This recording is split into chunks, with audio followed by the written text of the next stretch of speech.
চারিদিকে তাকালেই ভাঙনের ছবি। বাড়িঘর থেকে চাষের জমি সবটাই গিলে খেয়েছে সুবর্ণরেখা।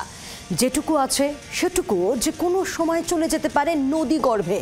অভিযোগ, ঝাড়গ্রামে গোপীবল্লভপুরে বালি মাফিয়াদের দৌরাত্ম্য ভাঙনকে আরো ত্বরান্বিত করেছে। প্রশাসন আর কবে পদক্ষেপ করবে প্রশ্ন উঠছে বারবার। আমি এই মুহূর্তে যে বাড়ির মধ্যে আছি সেটা একটা পোস্ট অফিস মালিঞ্চা, যা এই মুহূর্তে ধ্বংসাবশেষে পরিণত হয়েছে।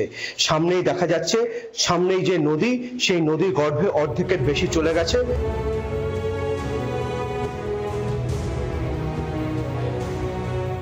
এই ছবি ঝাড়গ্রামের গোপীবল্লভপুর সহ আরও প্রায় 10টা গ্রামের। সবচেয়ে খারাপ অবস্থা মালিঞ্চা, ছাতিনার।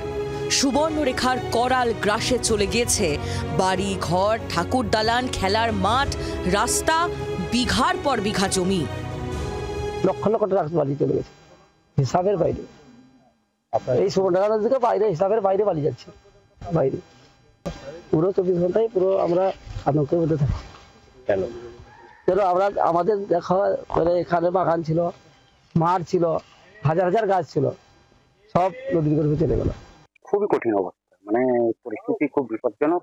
এবং এই এলাকার যত গ্রামবাসী, ব্যবসায়িক মহল, স্কুল যাতায়াতের গাড়ি, সমস্ত দিক দিয়ে এটা একবার বিপর্যস্তের মুখে পড়ে আছে।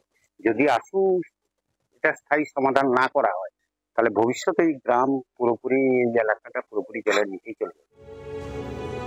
কিন্তু কেন এই অবস্থা? অভিযোগ, বৈধ খাদানের সঙ্গে অবৈধ বালি খাদানের রমরমা। নিয়ম নীতি তোয়াক্কা না করে বেহিসাবি বালি তোলা। বদলে যাচ্ছে নদীর গতিপথ, বাড়ছে ভাঙন। প্রশাসনের দিকেই অভিযোগের তীর বিজেপির। তো নদী মাফিয়াদের দৌরাত্ম্য, বর্তমান সরকার তাদের ইন্ধন দেয়, যার জন্য আজকে এই পরিস্থিতির মধ্যে আমরা পড়েছি। সমালোচনার মুখে পড়ে দ্রুত পদক্ষেপের আশ্বাস দিয়েছেন তৃণমূল পরিচালিত জেলা পরিষদের সভাধিপতি।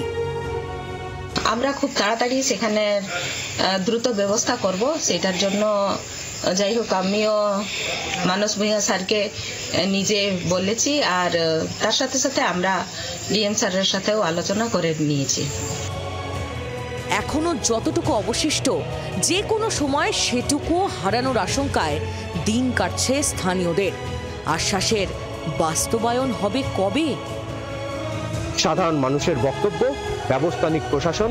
এই মুহূর্তে যদি ব্যবস্থা না নেওয়া হয়, তাহলে তাদের সহায় সম্বলহীন অবস্থায় যাযাবর হয়ে কাটাতে হবে। গোপীবল্লভপুর থেকে সৌরভ চৌধুরী, জি 24 ঘন্টা। বাংলার আওয়াজ, বাঙালির আবেগ, জি 24 ঘন্টা।